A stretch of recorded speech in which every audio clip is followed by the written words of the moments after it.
Good evening. No, actually, good night. So, let's talk a little bit about Hanukkah for a minute. So, somebody wanted to know what kind of Hanukkah I had. Or, how do you know if you had a good Hanukkah? So, did I give the share last week? I didn't give the share last week. I didn't give the share. So, we know that the whole Hanukkah is about the hidden light, the 36 hours that the sun was out, the sun was out in the world when he created it, and that under that sun nothing would die and nothing would rot. It's called the Lamed Vav, the 36 hours of the Or Haganos, the hidden light.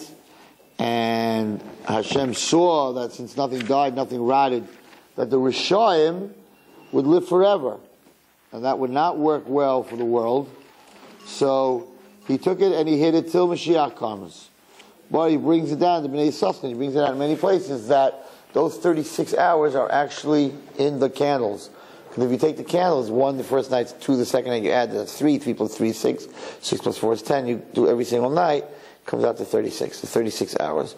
So we had this crazy light last week, this crazy light in our houses, and it was the Oraganos, and it was in the Menorah, and you're supposed to take that light into the winter. Because after Hanukkah until Purim, there's no Yom Tovim. And this is called the darkest period of, the night is very, very long. It's cold, it's winter, it's very, very dark. And you're supposed to take this light with you, right? You're supposed to take this light with you. What does that mean, Rabbi Wallerstein? What am I supposed to take with me? So somebody asked me, how do you know if you had a successful Hanukkah? Because I told them it's very simple. Last night, what's tonight? Tuesday night, right? So, not last night. Sunday night, we lit the last candle we lit Matzah Shabbos. So Sunday night, did you go to your window automatically and miss that the menorah wasn't there? Or were you like, oh, no menorah, I can come home late tonight? Did you miss that? Did Monday morning, were you like, oh man, I can't say Hallel today? That's terrible. I want to say Hallel to Hashem. Or you're like, yes, no Hallel. If you felt yes, no Hallel, you didn't have a good Hanukkah. If you didn't miss the menorah that night, Sunday night, and come home early and it's like, sitting at the table with the family, eating latkes, spinning dreidel, singing Motzur. I miss Motzur. Motzur's over. I know it's Hallel was over. If that didn't bother you, you didn't have a good Hanukkah. It's like Rabbi Moshe Meir Weiss said many years ago at an Or Yitzchak Shabbaton, and he said, if it doesn't bother you in the hotel when you walk out your door that there's no mezuzah, you're not in a good place. When you're in a hotel, there's no mezuzah. Oh man, how can I come into a room there's no mezuzah? I feel not secure, I don't feel holy, right? That's how you should feel. If it doesn't bother, no mezuzah, great, I don't have to kiss it. Then you're not in the right place. I know that I go to the cleaners, Sandy's Cleaners on Avenue J. Every time I walk out, I put my hand to kiss the mezuzah. It's owned by a Chinese guy. But if you're used to it and you're used to kissing mezuzah, you miss it. It's like, oh my God, there's no mezuzah on the door. You miss it. Or in a hotel, there's no mezuzahs anywhere. It just bothers you when you walk. If it doesn't, so if you miss Hanukkah right now, that tonight's not Hanukkah, you had a good Hanukkah. If you miss in the morning saying Hallel to Hashem, you had a good Hanukkah. If you don't miss any of that stuff, so it was here, goodbye. I don't have to get my hands dirty. I don't have to come home at 5 o'clock anymore. Don't want no Rosh Chodesh in the middle. It's that's how a person knows. But the truth is, what are you supposed to take with you? You can't take a candle with you. It's very natural. Also, you take the light. So, first of all, I said something very deep on Shabbos. That no matter how light it is, if your eyes are closed, it's dark. So you could have had a Hanukkah and it was light and menorahs and everything, but if you don't open your eyes, then you can be in this room right now. If you close your eyes, it's dark. So the only way to see the light is to have your eyes open. Even if you're carrying the light from Hanukkah, to have your eyes open. What does that mean? What am I talking about? So I spoke a lot about it on Shabbos. And so what should you take? I told them the story of the elevator with the steps. What should a person take with them into the winter? And what we have to take into the winter, which is such an important lesson, because truthfully, Can you give me a sitter? Give me a sitter for a second. Truthfully, if there was no miracle of Hanukkah lights, we would have had Hanukkah anyway. You guys don't even know that. You know that? If there was no miracle for the 8 days, if the whole candle story didn't happen, we still would have had Hanukkah. How do you know that? Come on, boys, you're smart. How do you know that? If you say it out loud, then you're going to be on Torah anytime. No.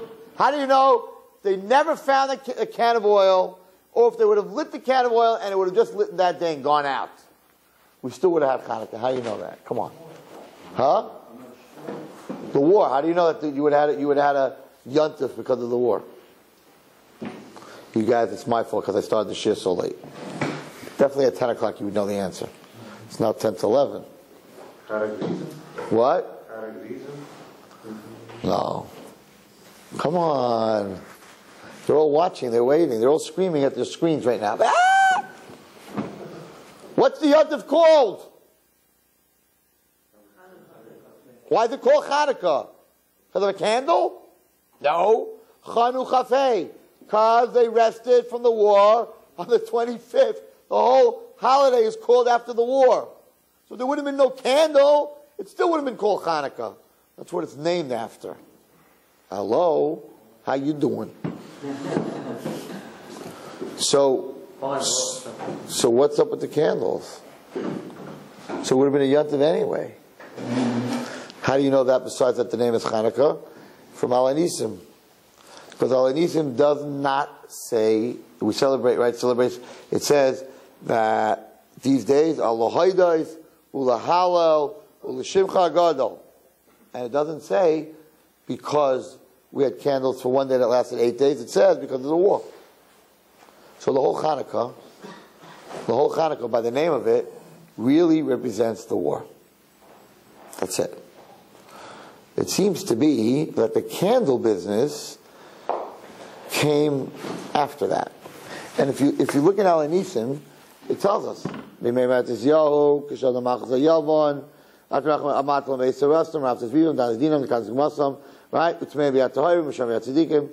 And then it says,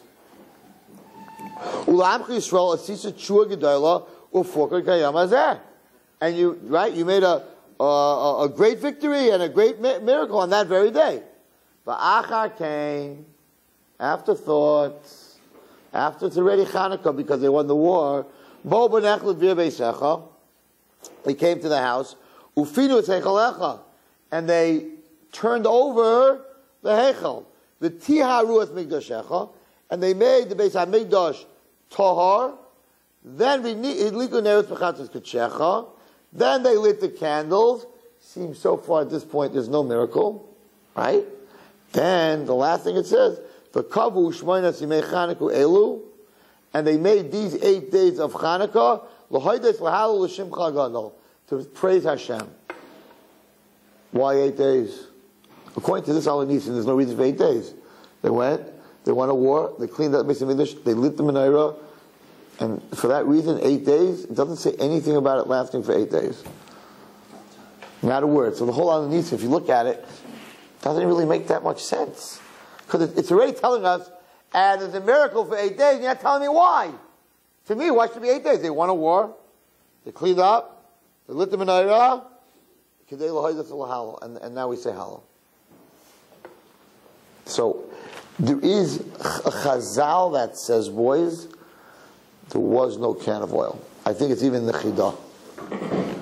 There was no can of oil. Right. And that... But you also mentioned there was the oil. The other oil, we're going to get to that. There was no can of oil. And that the first day... Why do we celebrate 8 days? The first day wasn't a miracle, right? One day we had enough oil. The first day Hashem made a nace and He created a can of oil. Because Baruch Hu is also called the Kohen Gadol, by the way. There are many midrashim where Hashem is called the Kohen Gadol when He went into Mitzrayim and in Basic Forest, the whole story. And it had the seal of the Kohen Gadol on it. Because Baruch Hu made a nace, and that's why the first day we celebrate, because it's not really a nace, He created a can of oil on the spot. It's one chazal. So, that's a different chazal that it was his can of oil. But that's a separate chazal, and that or there's a whole thing that I saw. Like we spoke about with Yaakov Avinu, The plastic katana, that was that can of oil that continued pouring from the matzeva. Wasn't ready, but it didn't fill yet. So, I also saw another mafarish that says that it like the aisle, that this can of oil was in a different. It wasn't in the physical world, and it was brought from that other world into this world. So what's going on over here? And this is really the lesson that all of us need to take into the winter. And the lesson is as follows: that Hanukkah was happening anyway. We won the war, Chanukah Fei. They made a yatif that we won the war. They came to the Beis HaMikdash, and they were, I'm sure, were very excited, like when the Jews in 67 came to the Kodesh Maravi, I'm sure they were very excited. They came to the Beis HaMikdash, let's light up the menorah. But the Kahanim, the Maccabees were Kahanim. The Kahanim were very into purity. And they said, even though Tumah Hutra B'Tzibur, even though you could use any oil, what we're coming out of is assimilation. What's assimilation? Tamei oil. You could daven, and you can learn, and you could wear tzitzis, and you could put on tefillin. At the same time, you could be watching movies, listening to non-Jewish music, on the internet, on Facebook, but you're davening, and you're learning. So you're tamei dika oil. Oil is, you're doing mitzvahs, but you're not pure. That's where they were coming out of. It's not always full assimilation that you become a goy, I'm marrying a goy, but you go in the ways of the goyim. You become you go into their culture, which we're part of. You go into their culture. So here they are, coming out of Greek culture, mixing with the Greeks, to the point, very interesting. I don't think I said it here yet last week, that, and it's such an important lesson, that the Bnei Yisachar says that they were playing dreidel, and we know the dreidel said goishna, right? That was my whole question. What did it say on the dreidel? There was no Neis Gadol Hayasham at that point. And a blank dreidel you can't win. So the Greeks weren't stupid. How do you win this game? So it had to have letters on it. So the Bnei Yisachar says the letters were Gimel Shin Nun Hey, Goishna. Goishna reminds us, next week's Parashat, that they built a town in Mitzrayim, even though they knew they were going to Mitzrayim, they knew they were Jews, but Yaakov said, you got to build a town, we have to be separate, we have to have yeshivas, right? So we wanted these kids, when they were playing dreidel, to know that they were different. So they wrote Goshna on it. So that Gimel Shin Nun Hey, Hashem said, because you guys fought the Greeks, and you don't want to assimilate, I'm going to spin the dreidel, and the letters are going to spin around from Goshna and become Neis Gadol Hayasham, same letters. That's what he says. So they ask a kasha.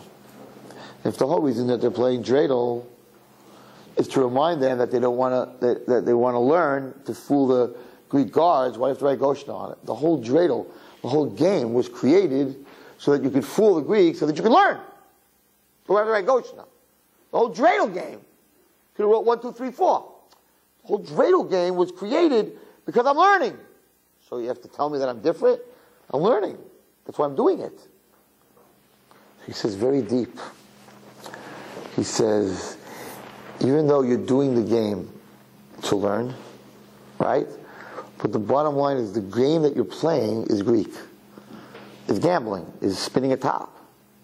So even though you're doing this to learn so that you can fool the Greeks, but it's still a Greek game. And if it's a Greek game, it's going to have an effect on you. So even the Greek game has to have Goshna. And I said, I wish I would have learned this pshat. I would have gotten up when they gathered in that baseball field, whatever, and when they talked about filters, right? This is the best riot to filters. What do you want from me? I have an iPhone. I have internet. But I'm only using the internet for learning, to go to Torah anytime. So what do I need a filter for? I'm using it for the right thing. This is the raya. You play dreidel to stay away from the Greeks. You can learn, but you play dreidel, and dreidel is a creation of gambling from the Greeks. So even though you're using it for the right thing, Chachamim said, put letters all over it to remind them, Goshna. So even though you're using the internet to learn, but the internet belongs to the other side. And therefore, even though you're using it for the right thing, you need a filter. What a raya to the filter. What an unbelievable raya to the filter, the dreidel. Fantastic. It's true.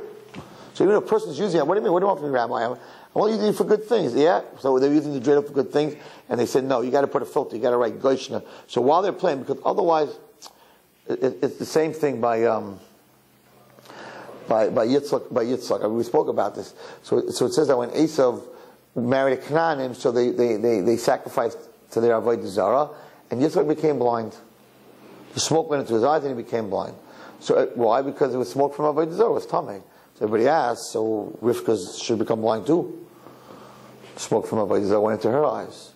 So the teretz is that Rivka was brought up by Lavan, by Besuel. So for 3 years, she was in a house of Avodah Zarah. Now this is 40 years later, more than 40, 60 years later.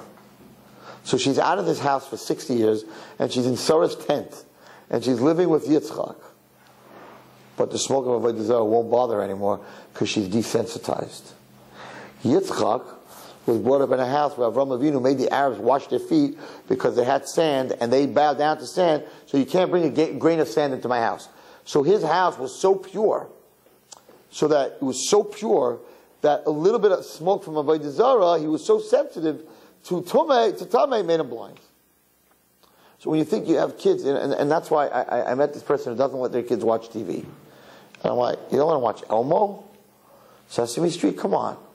What could happen from watching Sesame Street? Count Chocula, whatever his name is, Cookie Monster, Oscar, the Grouch. I mean, come on, these are harmless, Big Bird, these are harmless puppets. And they said, a kid that watches television doesn't have the kedusha of a kid that doesn't. And I have to tell you, it's 100% true. I was in a yeshiva not that long ago, Hasidic yeshiva, and I ended up in kindergarten, and I looked at these kids' faces, and you knew that at 5 years old, that child never watched a TV program. There's just a certain light, there's a certain brightness and beauty of kedusha. A kid in Mer Sha'arim never saw Santa Claus. Now, we don't believe in Santa Claus, and we don't believe in Christmas. We're totally desensitized. We drive through it, we see it. I saw Nebuch people, Israelis and other people, going to Rockefeller Center to see the tree. Hello? Going on a date, walking by to see the tree. Hello? You're Jewish, right? But the tree is part of America, and it's very beautiful, sure. And in the Spanish Inquisition, they took Jews and they tied them to the tree and then they burnt them. It's just a great thing, And we just became totally desensitized. So we drive through. But a Chassidish kid from Yerushalayim or Bnei Brak, they never saw Santa Claus. They never saw a tree. They're on a different level than we are. We're desensitized. So the Jewish nation was desensitized. Just light the candles. Use tamei oil. And the Kahanim said, the Maccabee said, our fight here against the Greeks is to once again become pure. And therefore, they went through the Beis HaMikdash and they said, we will not settle. This is assimilation. Taking tamei oil and using it, even though it's kosher, is a type of assimilation. We want total separatism. We want pure oil that was never touched. We want a Jewish kid that was never touched by the internet, by television, by movies, by non-Jewish music. We want it pure. If we're going to light the menorah, which gives the light, the spirituality to the Jewish nation, it has to be 100% pure. So, we had this Ask the Rabbi thing Friday night by the Shabbaton. And one of the questions that somebody asked was, does a Rebbe have a right to give Musar to a class if he himself is struggling with the same thing? So I answered, for instance, let's say Rebbe's always on a cell phone. Can he give his class a shmooze about being on their cell phone in class? Or being on his cell phone in shul when he himself is on, he's struggling with it, but it's wrong. It's wrong to be, let's say it's wrong to be on a cell phone in shul. So now, does he have a right? It's wrong, and we all agree in this room it's wrong. So now, even though I have this problem, and once in a while I look at let's say I look at my cell phone in shul, do I have a right to tell you guys it's wrong to have a cell phone in shul? Because you're all it's true what I'm saying. You understand what I'm saying? So there were me and two other rabbis in this. So I said, not only is it wrong, it won't work.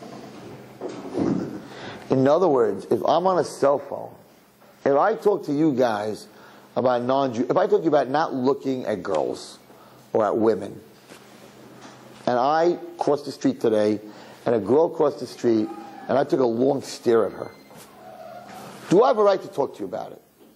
And the answer is, yes or no, it makes no difference. If I talk to you about it, not one guy in this room will walk out changed. Because, very interesting look at this phrase, Dvarim hayotzim min halev, words that come out of a person's heart or soul, right? Dvarim hayotzim min halev nichnasim min halev, goes into the other person's soul. So if my soul is not clean on that subject, it can't come out of my soul. It can come out of my mouth. I can give you a shir on not looking at girls, but that shir will go in your ears and go out the other ear. It will never go into your soul. For my soul to speak to your soul, I cannot, my soul in that item, in other words, because I listen to non-Jewish music doesn't mean I can't give you mussar about looking at girls. That's a separate thing. I can't give you mussar about music, right? I might be struggling with something else. But for me, if I'm listening to rock and roll or non-Jewish music or rap, and I'm telling you that you can't listen to, so if I am listening, and I'm also doing it, it's coming out of my mouth. From my mouth, nothing can get into your heart. The only way to get into your heart is from my heart. And from my heart, to give that over to you, then I have to be perfect in that. So that was my answer. The other rabbi sitting next to me didn't like it. Didn't like that answer. Because I'm hardcore. And he said, well, you should tell that student, let's say you're struggling with girls, with looking at women, when the student says to you, Rebbe, could you help me with my problem? You shouldn't say, well, I'm not the right guy. You should say, let's work on this together. Peace, man. So I was like, that's nice. But it would help him a lot more if someone who overcame that and who's pure gives that over to him, puts it in his soul, because it's going to come into his soul pure. If you're not pure, it's going to come into you know. So I've had this question. It's a funny question. Do I not listen to non-Jewish music and keep my eyes as clean as I can and do the things that I do, not watch movies and all that stuff? Do I do it because I'm scared of Hashem? Because I want to do what he wants? Or do I do it because I want to be able to help others, and if I'm doing the wrong thing myself, I can't help you? In other words, is it because you want to teach and you want to give over to other people, or is it because of Hashem? And I've dealt. It has to start with because of Hashem. And if I hate hypocrites. I think the thing that turns off most kids is when they see a hypocrite. If I preach something, I have to keep it. And if I can't keep it, I can't preach it. And the same thing with anyone else. You can't tell somebody, you can't give someone mussar on something you yourself have not conquered. Because then it's not coming out of your heart, it's coming out of your mouth. So if you want to help somebody to stop doing drugs, then you got to stop doing drugs. You can't be smoking and telling somebody smoking is bad for you, even if that person doesn't know that you're not smoking, because you're not getting into his heart. And that's what the Kohanim saw over here. He said, for us to give a spiritual light after all this assimilation to the Jewish people, the oil has to be pure. And there wasn't, according to one Chazal, any oil. And Hashem said, you're right. And if that's what you're fighting for, and you're looking, and that's what it says, the tiharu is mikdashecha, they made it tahar, they made it holy, clean, pure, for kavu shmoni Chanukah. It didn't say it on Nisim why, but that's why. Because they made it tahar, and they weren't willing to take tumah, So Kosh Baruch Hu had to create a Pach Shemen, and it took 8 days to get new oil, otherwise they would have to. So Kosh Baruch Hu said, you want it tahar, you need it. That's my whole shmooze from whether you want it or need it. They didn't want to use pure oil, because if you want, they look. We'd love to use pure oil. We looked for 24 hours, we looked for 2 hours, whatever it was. We didn't find it, let's look tomorrow. No. They said, we need to have pure oil. The other oil is assimilated oil. And that's why Chazal uses the word that the Greeks touched it. They broke the seal. If you broke the Kohen Gadol's seal, even though I could still use that oil, there's some Greek touched it. It's assimilated, it's touched by some Greek. If we're going to light a candle from that, then they're going to get tahar, they're going to get good stuff, but there's going to be some bad stuff in there. Some bad stuff because it was touched by a Greek. It was touched by their way of thinking, by their whole psychology. So therefore, no. We need something that's untouched. So Kosh Baruch Hu created it, because that's what they needed. Like I told you the story with my dorm. If you need something, and it's the right thing, God will always give it to you. They said, we're not lighting tamei oil. And I think that's what you need to take. You need to take into the winter. That you got to do one mitzvah. I don't care whichever mitzvah you pick. But it has to be done with 100% sincerity and 100% pureness. And that pure oil, that pure mitzvah will give you the ability that it'll last forever. And that's what Hanukkah tells us. They didn't settle for second best. So the Hanukkah wasn't called Hanukkah for the oil. Hanukkah was called Hanukkah for the war. The oil may not have happened. Had the Jews been used Tumahut or B'tzibur, there wouldn't have been no miracle. The miracle of the oil is that they searched and they looked and they searched and they looked. And that's why God says, take the menorah and put it in your window so that everybody can see. Because Hashem wants to show off that we wanted to give Him. It's sort of like, you could have bought a diamond with a little bit something wrong in it, right? But you search and you search and you search until you found a diamond with no flaws. So that tells your wife that you really love her. I searched, I couldn't find it. I went to another dealer, and another dealer, until I found one. It was 100% perfect. You went the extra step. That's what Klal Yisrael did. And that's what you need to take into the winter. That not to give up. And to keep looking and to look inside yourself and keep looking and looking until you find something about yourself that's 100% pure, and to work on that. And everybody has something inside, whether it's prayer, whether it's what you listen to, what you see, chesed, whatever it is. You need to find, you do chesed, you need to find a chesed that you do with no ulterior motive. Nobody knows about it, nobody's going to talk about it, you're not showing off, no ulterior motive whatsoever. Heard a Neridik story this week. Show you what a gadol is. I don't remember his name. In Eretz Yisrael there was a Rosh Hashiva, and there was a base medrash, a few guys, like in this room. A few guys were learning, like 4 or 5 guys, 6 guys were in the room, and they were learning. And the door was closed because there was these kids that were bothering them the whole time. They decided, we don't want to be bothered, we want to learn. So they closed the door, they locked it. There's a knock on the door, and they're, who is it? Rosh Hashiva. Rabbi Black and White. They're like, get out of here, you're not Rosh Hashiva, you guys trying to fool us. We want to learn, get out of here, leave us alone. 10 minutes later, now what? Let us learn, get away from the door. Rosh Hashiva. Yeah, Rosh Hashiva, Rosh Hashiva. Rosh Hashiva's in the base medrash. Get out of here, leave us alone. 10 minutes later, it's Rosh Hashiva. They're like, come on, let's get these kids out of here. No, sorry. This is Rosh Hashiva. And they're like, one of the guys said, you know what? It sounds a little bit like him. So they say to the door, Rosh Hashiva, is it really you? And he says, no, open the door. He says, through the door, he says, but before you open the door, I'm telling you that I'm going to come through the door and my hands are going to be on my eyes and I want you to leave the room. Because he left the safe for whatever it is, and they opened the door and they saw his talking. It was Rosh Hashiva, and he had his hands over his eyes, and until they all went out of the room and closed the door, he didn't look because he was scared. And even though they were making, they thought that, but he's going to look at them and say, like a little bit of chutzpah, you kept me locked out here for 30 minutes, right? He didn't want to know who did it. That's purity. That's a different look. I don't even want to know who was in the room, because I might later on be a little angry that you made me wait for 30 minutes. So there's something in every single person that's very pure, whether it's Taras HaMishpacha, whatever it is. You need to take that, and that's what you need to take through the winter.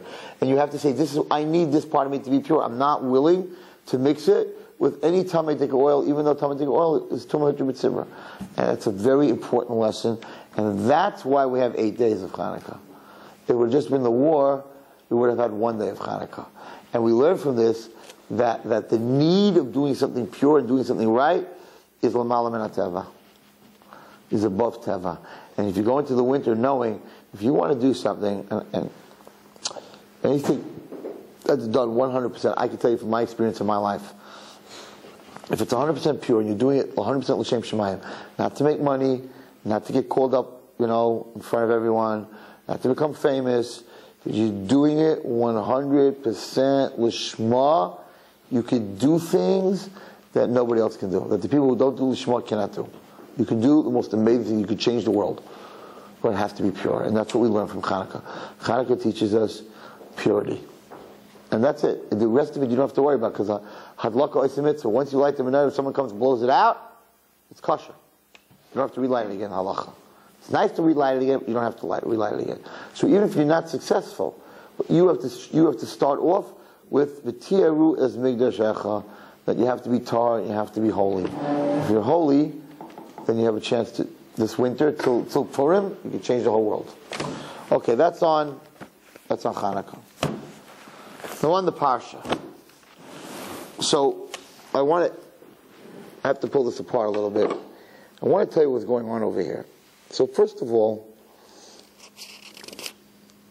number one, why did Yosef do this whole story with the saying that the 12 brothers, that the brothers were coming, the 10 brothers were coming in through other doors because they were spies? Where did that come from? What do you want from them? What do you want from them? Where's the Mida Keneged Mida here? What do you want from them? Why do you make up stories that they're spies? Did anyone understand why he said that? Why he said that? Meraglim? What was that for? Myself a similar button? So Yosef HaTzaddik was sending them many messages so that they would understand who he was. They came back when he said,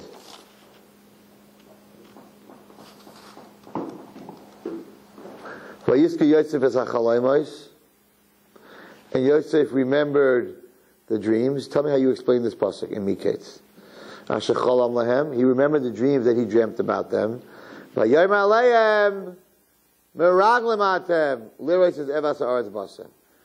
are meraglim. You came here to spy. Now, could anyone here put the two together?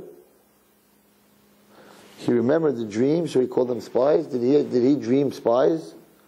He dreamt that they bowed down to him. He couldn't get them to bow down to him without this whole craziness. How does this possibly make sense to anyone here? He remembered the dreams that he dreamt. He said, "You are meraglim." You're going to rule over them, right? They were very. So what does that do to be meraglim? Because he's acting like a ruler, telling that you're a spy. So to show that he's a ruler. That doesn't make you a ruler. If I call you a spy, it makes me a ruler. Because what happened from the dreams? They called him a Baal Cholaimos. What did they do? They went ahead and they were what? They said he was Chayev Misa. They were Choshep B'Ksherim. They said he's Chayev Misa. They judged him, right? And we know he wasn't Chayev Misa. That's why he didn't die. He was Choshep B'Ksherim. So he said, I want you to know what it feels like when you're innocent and you're not a spy and someone is saying you're a spy, you're guilty. Mida Keneged Mida. You were Choshep B'Ksherim. You said I was this, that, and the other thing. Now I'm going to do the same thing to you. To be mechaper on what you did. But listen to what happens. They don't get it. Wait. Which was, number one, the worst thing that could happen. And that's what I'm going to show you how this, it's unbelievable how this breaks down. Because it says in the pasuk, right? Vayakeh Yosef is echad. This This goes back. I don't know if I gave girls or boys, so I'm not sure if I said this to you, but this is beautiful. Vayaka Yosef is Echav, and is this so true? This is so true in our system and in what's going on today. What a big pasuk Ches. Vayaka Yosef is Echav, and Yosef recognized his brothers. And if you remember, I told you, I don't know if it was you or the girls, that when the Malach met Yosef, he asked him not where are you going, but what do you want? Should have asked him where are you going. He didn't ask him. He said, what do you want? And he said, I want to find my brothers. I want to belong. We all want to belong. The reason kids are in the street because the street accepts them and we don't accept them. Right? So, imagine. Tell you a story with me so that I can understand. I can explain this to you. So a Rebbe once said something really, really terrible to me and made me feel really, really bad. And I held it inside for a very, very long time. 30 years, pretty long. And then he pushed me in a certain way, and I reacted, and I confronted him about what he said 30 years ago. And I was looking just for validation, because really, someone hurt you a long time ago, you can't go back in time, but you want to be validated that you were hurt. So I said to him, how'd you do this to me? How'd you say this to me? You made me feel like nothing. And he said, I never said that to you. I said, I'm living this for 30 years in my heart. How did you tell me you never said this to me? He said, I know myself. I would never say such a thing. Meanwhile, he said it twice to me, right? So I wasn't validated. In other words, you hurt me, and you don't even care enough about me to validate me that you did something wrong. So I was like, who knows how many other people you said it to? If you don't even realize that you said it, you are so not sensitive. Look what happened here. All Yosef told them, all I want to do is belong. They sold him down the river to Mitzrayim. He meets them. He's hoping in his heart. And it says that Yosef looked exactly like Yaakov. Exactly. They had the same face. So, Vayaka Yosef is Echav. He said, I recognize you. I always recognized you. I always wanted to be part of the brothers. But the problem that was when he first got there, when they put him in the pit, was still here. And for the next bunch of psukim till this week's parasha, he is trying to get them to recognize that he exists, that Yosef is alive. And that's why when he finally said, I need Yosef, this week's parasha, they couldn't breathe. They lost their neshama. Because that was the whole problem. He was screaming at them. I just wanted recognition. I wanted to be part of you. How could it be you still don't know who I am? They did not recognize him. So he said, you still don't recognize me? You still didn't learn from the whole thing? I remember the dreams, and he said, you're a bunch of miracles. So what did they say? No, we're all the children of one, we're not miraglim, right? Like he, if you look back, I know that you don't like when I do text, but it's very important to know the words. When they said to Yosef that we're all from the same father, they unconsciously said him too, right? Is that what the question that they bring down? Yeah, because he was part of them, but they didn't realize that the nevuah came out of their mouth. Yeah, they said we're all from one father. He was sitting there, so they didn't realize what they were saying. That we're all from one father because they talk away. He realized it, but they didn't realize it. Many times you say nevias and you don't realize it.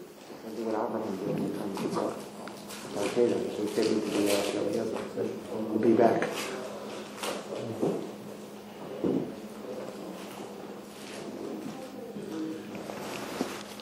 Let me just see what he says here.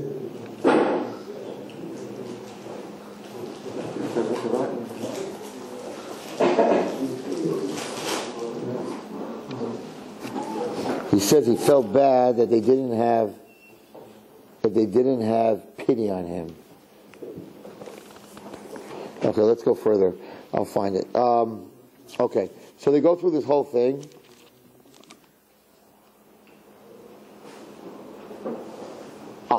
Here. Pasuk Chof Aleph. This is very, very important. Right? Pasuk Chof Aleph. And the brothers all said to each other, Aval Hashemim anachnu. We are indeed guilty. Al achinu, on our brother Yosef.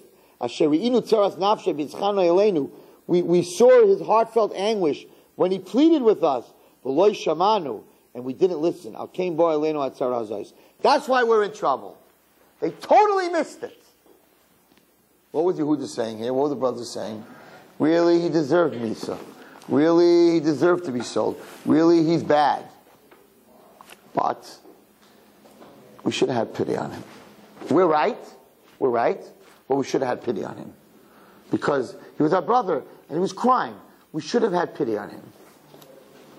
Yosef the whole time was saying, no. It's not that you did something wrong, that you didn't have pity on me. You did something wrong because I wasn't guilty. You guys don't get it. You think that your Aveira is that you didn't have pity on me. No. You were Chayshik B'Tsherim. That was your Aveira. You were wrong. So what does he do? He says, I call them spies. They're not getting it. They're not going inside and saying, 1 second, Mida Kedeged Mida, Hashem does Mida Kedeged Mida. Why is this guy calling us spies? Calling us spies, we're innocent. So they're Chayshik B'Tsherim. So we must have been Chayshik B'Tsherim, so we were wrong when we did to Yosef. No, they're like, well, we didn't have pity on him. We were right. But we should have had pity on him. So what did Yosef do? He says, let me try again. Let's try again. So he takes all the stuff, and he puts it in there, the money, and he puts it back in there, what's it called? In there, and they're like, none of us would take anything, none of us would steal, right? And again, he's Chayshik B'Tsherim. And then by Binyamin, right, in the end of Miketz, he does it again. He puts his cup in Binyamin, right? They're like, nobody would have ever taken anything. He's like, he stole it. He has to stay here. He's Chayshik B'Tsherim on purpose. Yosef is setting up a drama of Chayshik B'Tsherim, the best play.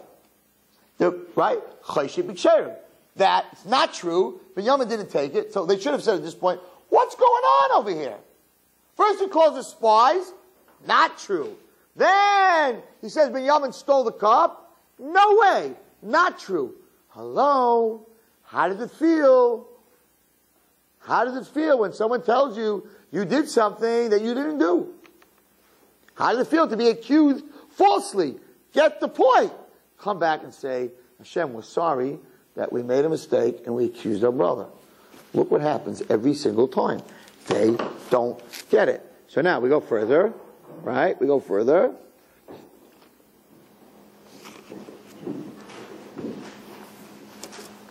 So they take, first of all, Yaakov gives him a bracha, which is very important to this week's Pasha. They don't get it because they're not arrogant, or they just stop. They're not. They thought they were right. We're going to get. I'm leading up to this week's Pasha. They thought they were right. So we go weiter, and then he says like this. Listen. He gives a bracha. Listen to this. Ve'al Shaddai Yitei lochem rachamim. He gives them before they go down now with Binyamin. And God should give you rachamim lifnei ha'ish, that the man should have pity on you. V'shilach lochem es achichem acher. Right? And he should let you go. He gives them a bracha that he should have pity on them. Okay. Now, so they go down, and the same thing happens. To know you dig a pshat. My brother told me this pshat. So they catch him with it in the thing. What do they say?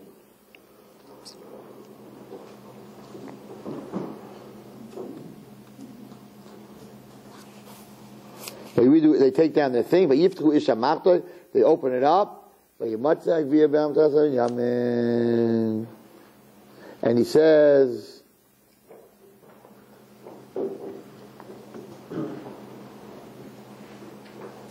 again he says, hold on.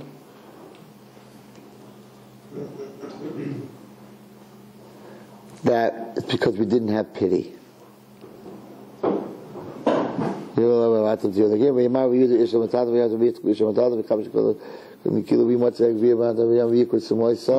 What'd you do this for? They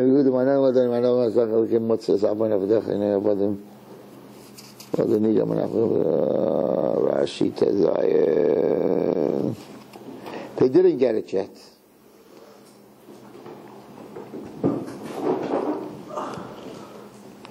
Okay, so now we come to this week's parsha.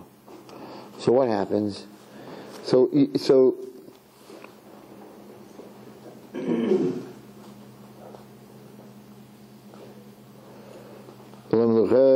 right, my father said we can't come.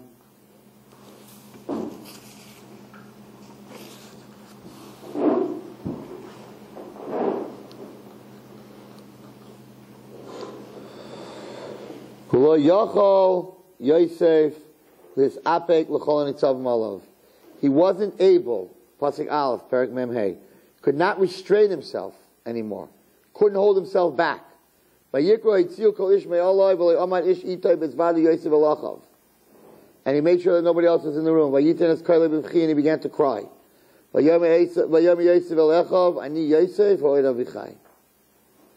What happened here? What does this mean that he wasn't able to restrain himself? He restrained himself until this point. What happened here all of a sudden that he couldn't restrain himself? It wasn't a matter of time. What happened here? Because Yosef was not going to stop until the brothers understood that the Avera that they did was not because they didn't have mercy, but the Avera that they did was because they were wrong, they were choshek b'ksherim. And he was not going to stop putting them in a position like he did with calling them spies, like he did with fixing and putting the cup in the thing. He was going to continue doing this to them until they would realize that it wasn't about pity, but it was about what they did wrong. But Yaakov Avinu gave them a bracha. And Yaakov Avinu gave them a bracha that the Moshe, not knowing that it was Yosef, should have rachamim on you. Because of that bracha, he couldn't control himself anymore. Even though he wanted to do another test and another test and another test, but Yaakov gave him a bracha, he should have rachamim. So it wasn't a conscious thing that he said, I can't control myself, everybody out. Because of the bracha of Yaakov, he couldn't control himself anymore. He could not do another test on them. Because Yaakov gave such a bracha. And he was done with the, tell me that what you did wrong was not having pity on me. So he said, Ani Yosef, ha'oid avichai, I am still alive. So don't talk to me about the chayin. If I was chayiv misa, according to the way you judged me, I wouldn't be alive anymore. So you're walking around your whole life and you're saying all these bad things that are happening to me. But Yehuda dropped from his malchus right after he sold Yosef. They came down to Mitzrayim. They were called spies. Shimon was a captive. Now Binyamin was a captive, and we have it all figured out. The kid was crying, "Save me!" We didn't have rachamim on him. Yosef said, "No, that's not what happened. You were wrong. You're living a lie. Your whole life, guys, you're living a lie. Ani Yosef ha'oidi v'chai." When a person finds out that he's living a lie and that everything he did was false, so the brothers could not answer him. Because when you come up after 120 years and you think you were a good guy, and you find out that everything you did was wrong, and that you had a fadrata cup, your head was screwed up, and you made bad things into good things and good things into bad things, and you come up there and you find out the truth. And Hakadosh Baruch Hu says, "Nani Yosef, I am God." Oh, then what? Atheist, not atheist. I did believe. I didn't believe. The end of the day, I need Yosef. I am. This is the truth. Face the truth. So the brothers, and they were not little people, right? What happens? But 1 second. They couldn't answer him. Because what was their answer? We're being punished because we didn't have pity. They realized now that answer that they were living was completely not true. And what a shame. whatever, this person that died that I know, he wasn't religious or anything. And I'm like, now you're going to know the truth. The minute you closed your eyes and you left your body, you found out the truth. What a terrible trip.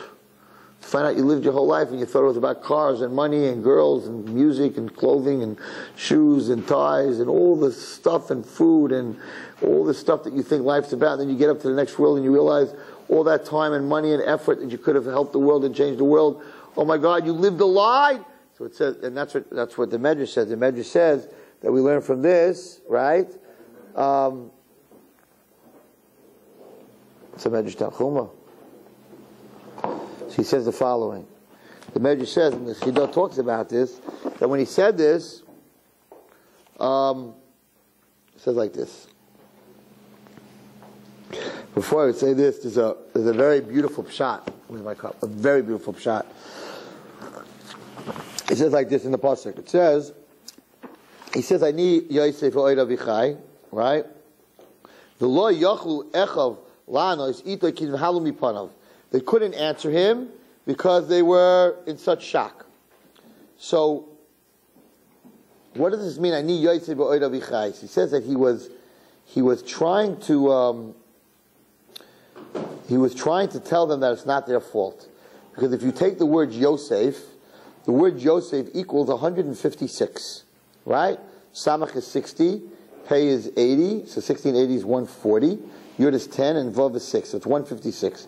The word Kina, Kuf Nun Aleph Hey, jealousy, equals 156. And it says that a person whose name is Yosef, brought down from a sefer, Demisha Shema Yosef, should know that people are going to be very jealous of him. Why? Because Yosef is the Gematria Kina. So he was saying, Ani Yosef, right?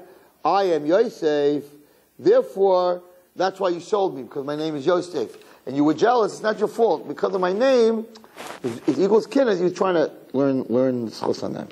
Okay, but anyway, so it says like this. They couldn't answer. So Abba Kohen Bardala says, Oy lanu miyom adin, oy when it comes to the day of judgment, oy lanu miyom techacha, oy when it comes to the day of techacha, when we get criticism from Hashem. Bilam was chacham. He was the wisest of all the goyim, right? He was their wizard. He was their Moshe Rabbeinu. Lo yachol lamod b'techacha shel esanai. When his donkey gave him criticism, he couldn't handle it. Yosef kitanim shel hashvatim. Yosef was the youngest of all the tribes. And they couldn't handle his criticism. When Hashem judges us, what are we going to say? We're not going to be able to answer. We're not going to be able to answer.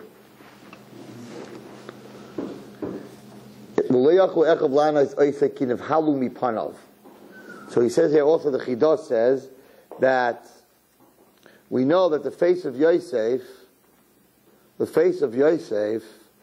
was exactly like the face of Yaakov. So it says that that he had the same face as Yaakov. So Yosef was saying, how could you not recognize me? How could you not recognize me? I looked exactly like my father. So you guys, he didn't say, how could you not recognize me? He said, Kinev halumi panov. They couldn't believe when he said Yosef, and they looked at his face. They couldn't believe, like, how could we not know this? How could we not know that he was alive? Because they believed that he was Chai Misa, and that he wasn't alive because he was Chai Misa. But the question is, right? Yeah, so they left it to the Ishmaelim, sell them and whatever. They'll take care of business. But it's interesting. He also says here that. Hold on a second. A very interesting chidah I saw. Let's see what I wrote down.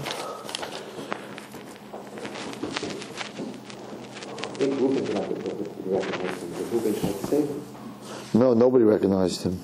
And you see, it's a very, I can't say this on my own, but he gave him so many hints. He lined them up. He lined them up in the when they sat at the table. He lined them up in their ages without them telling him. He lined them up in the ages. He looked like them, right? He gave them all these hints, and they didn't. And so what? So did Yaakov. He surely looked like Yaakov with the beard. If he was clean shaven, it's one thing, but he also had a beard. When you think you're right, Nothing works. the truth can be staring you in the face, and you won't see it. With all the hints, you're so sure you're right. It can be in your face. He looked like them. He lined them up, right? In age group. Something was strange over here, right? They didn't pick it up because they were very sure that they were right. They weren't looking for Yosef. Did you just say that they said that they were saying they were being punished because we weren't nice to Yosef at the time? Because we didn't have pity on him. Right, but that means they realized they were completely right by saying that. They were right. He was guilty, but they should have had Rachmanis on him.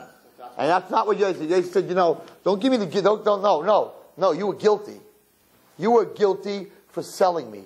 But when you're so sure of it could be in your face. I've seen it many times. It could be in your face. It could look exactly like his father. You won't see it because I see my opinion. I see what I think.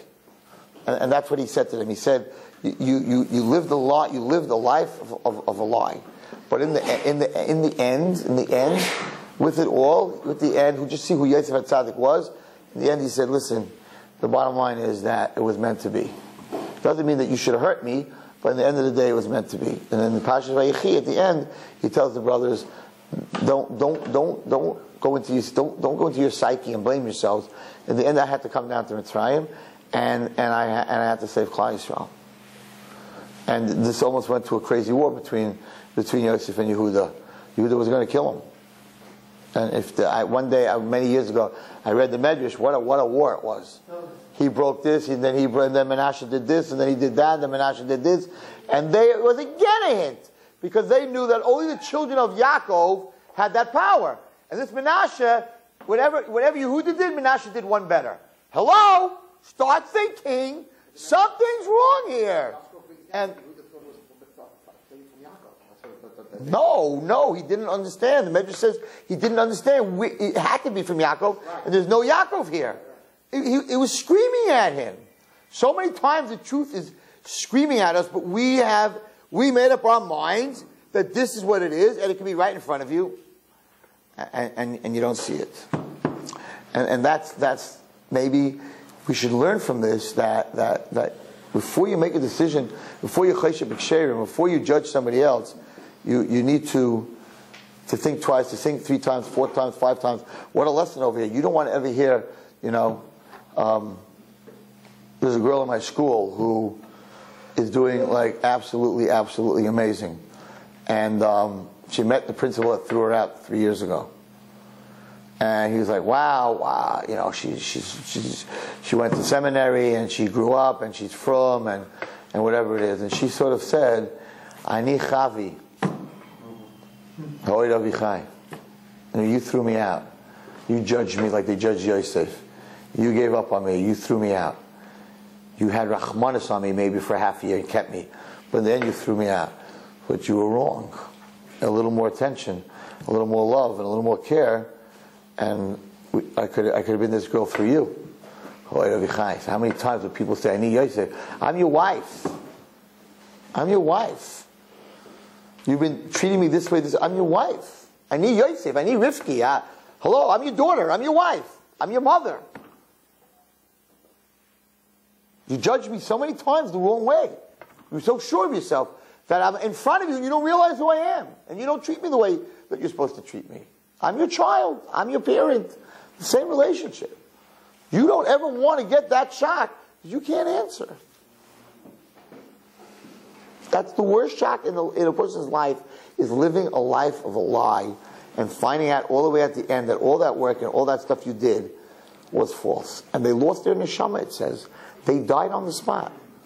They died on the spot. The Shvatim died on the spot. And a malach had to come and bring back their neshamas. The shock was so bad that look what we did to our brother. This is our whole life. We're thinking we did the right thing, and we're walking around like tzaddikim when we did the wrong thing. And he said, were you worried about anybody else in your equation? What a var. We don't have time tonight for this, but what a word he said. Why did he say Oid Avichai? He knew his father was alive. Why did he ask that question? He should have said, I need Yosef. What's the question of Oid Avichai? 5 times you'll see before when they met him. We have an old father, he's alive, he doesn't want to send his kid. So why was he worried at this? Why did he ask that question? So one answer is, because he said to them, in Parashat Vayigash in the beginning, he said the story over again, we had 11 kids and 1 died, and now this son is down, you have to let him go to that. And Yosef said, hold on a second. Yeah. They're lying. You're a hypocrite. No, they're lying. They said 1 died. I didn't die. They don't know that. Why are they saying I died? They should have said the truth. We sold him. So because they couldn't tell that we sold him, they lied. And they made up a story. And they said, no, they didn't think he died. No, they were actually the Medrash said that when they came down to Mitzrayim, the first place they went was to the prostitution brothels. Because they knew how good looking he was, and he was sure that these Yishmaelim sold him, that's where they went. They went through all the brothels looking for him. They weren't looking for him as the king of Egypt. They didn't see his potential. They didn't see the girl, the principal threw her out. He didn't see that this girl had the potential to become what she is today. So they went to the brothels.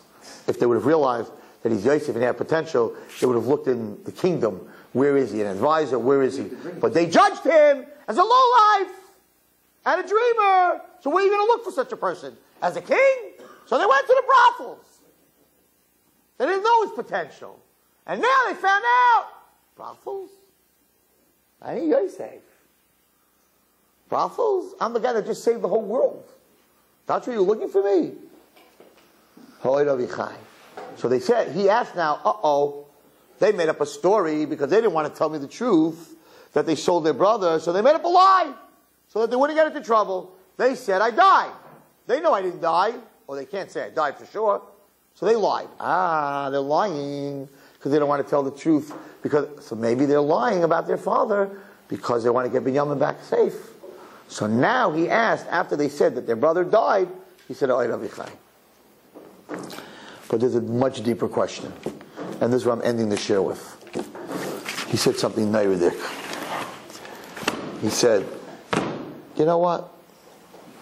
You judged me. You made a bezdin. You came out to a conclusion that I should die. I need Yosef. I need Yosef. It's acceptable. You made a mistake. You made a mistake. You made a judgment, you made a mistake. I need Yosef. But what about my father in the equation? Where did it come? Did you think about, before you accused me and sentenced me to death, did you think about what it's going to do to my father? Did you think outside of yourselves? And what you decided is right and wrong? How is it going to affect another person? How is it going to affect your father? Did you think about that? I need Yosef. I accept you made a mistake. I don't accept that you didn't take our father into the equation. And they stepped back and said, that we don't have an answer for. They had nothing to say. Yosef, they said, listen, we made a judgment. We had a bezdin. Hashem was part of that bezdin. He was the 10th. We made a judgment. We had a bezdin. Yuchai Misa. He said, I need Yosef. Okay, fine. It was a question. I need Yosef, I agree. But ha'oid avichai? My father's still alive. Did you know that he could live through that pain? Did you take in consideration the effect that's going to have your judgment, your call on another person? When you threw the girl out of school, did you think about the effect of a girl on the street? Who's she going to marry? And what kind of kids they're going to have? And how it's going to affect her children and her grandchildren and her family and her parents? How avichai? Did you think when you throw a kid out of school how it's going to affect her parents, her mother and her father, and her brothers? So we can accept you threw the kid out. She deserved to get thrown out. But did you take into cheshbon, Mr. Principal, Mrs. Teacher? Did you take into consideration when you fire someone from a job, what it's going to do to his wife? What it's going to do to his kids? Was that part of your equation? It wasn't part of your equation, said Yosef. The only part of your equation was me. I accept that. But did you think about my father? When you make an equation, before you do something to someone, did you think about his father, his children, his wife, her life in the street? She deserved to be thrown in the street. She did a terrible thing. I agree. She deserved to be thrown out of school. But ha'oid avi chai? So he's asking a very ridiculous question. He should have said, is our father alive? He said, because when you don't think of the reaction of what you're doing, how it affects that person, they're not your father. It's my father. With your father, then you think about when you do something, how it's going to affect him. You don't think about how it's going to affect him, then at that moment that you made that judgment, he wasn't your father because he wasn't in the equation. Very ridiculous. They couldn't handle that. They stepped back, they couldn't handle that. That they had no answer for. Yosef had an answer for. We judged you. Did you judge my father at the same time? Was he in your judgment? Was my father in your judgment? Was my brother Binyamin in your judgment? Hoy Avichai? That's not your father. If he's not in your judgment, when you step out and when you misbehave, when a girl or a boy goes off the derech, is that your father? When you're busy making a decision for yourself, what I want to do, and you don't take into consideration the effect it's going to have on your family, you're so selfish, what it's going to do to your sister and your brother and your mother and your grandfather, what you're about to do, when you're about to step out. So he's not your father. He's your father, he's in the equation. So Yosef, Hoyd Avichai, he wasn't your father. You didn't think about what it's going to do to him. Is he still alive? How did you know he would live through this? There was no answer. The neshamas went out. They had no answer. And the malachim brought the neshamas back. What a lesson. Ben Adam Lechavero, when you do something to someone else, the equation that you have to take in as a teacher or a principal or a boss or anything that affects another person, you have to take into that equation their whole family and their future. And trust me, if we would do that, a lot less kids would be in the street. How can I take responsibility on this guy's children in the next generation? Because I threw him in the street, now he's going to marry a non-Jew or a modern person or whatever it is. The effect, the ripple effect, that's what a person has to take into consideration. And that's what Yosef was telling his brothers. Ha'oid Avichai. I knew Yosef, I can handle it. But how'd you know Dad could handle it? How'd you know he could live through this? You didn't. You didn't think about him. That was his taina to the brothers. But in the end, Lamaisa, Yosef coming down to Mitzrayim, saved the world. But that's from Hashem. That's not your picture. I heard somebody say that. So then what do you want from the brothers? What's this whole thing? Because if Hashem wants to save the world, you don't have to sell your brother to do it. He has many different drachim. They sold the brother, it came through that, but Hashem has many, many, many different drachim. Anyway, it's a huge lesson. So the two things we need to walk out of here tonight is, number one, if something's pure and you do something through purity, you have the power to go above Teva. You have the power to go to 8. You have the power to do anything. That's what you need to take into the winter, into the dark winter. I could do anything, but it has to be pure. It has to be not mixed. It has to have no tummy. It has to no fingers of the Greek, of civilization, of the things that we live with. It has to be 100% pure. If you have one little thing that's pure in you, you could change the whole world. And the second lesson that we have to do is that when we make a decision regarding any person and regarding yourself, your parents have to be in that equation. Your mother and your father, your future children, your future wife, your sisters and brothers, and your whole family. Before you take that step, before you take that drink, before you smoke the pot, before you do anything that could hurt anybody in this world, you have to think about what I'm about to do. Is this just about me, or is this going to affect other people? They have to be in that equation, because if they're not in that equation, then according to what Yosef said, it's Avi. Then they don't exist in your life. They exist in your life, that means they're part of your equation before you do anything. And that's how a person has to think. And that's a crazy lesson that we learned from Yosef HaTzaddik. We should see Mashiach ben Yosef, Mashiach ben David, ben Heri, Amen.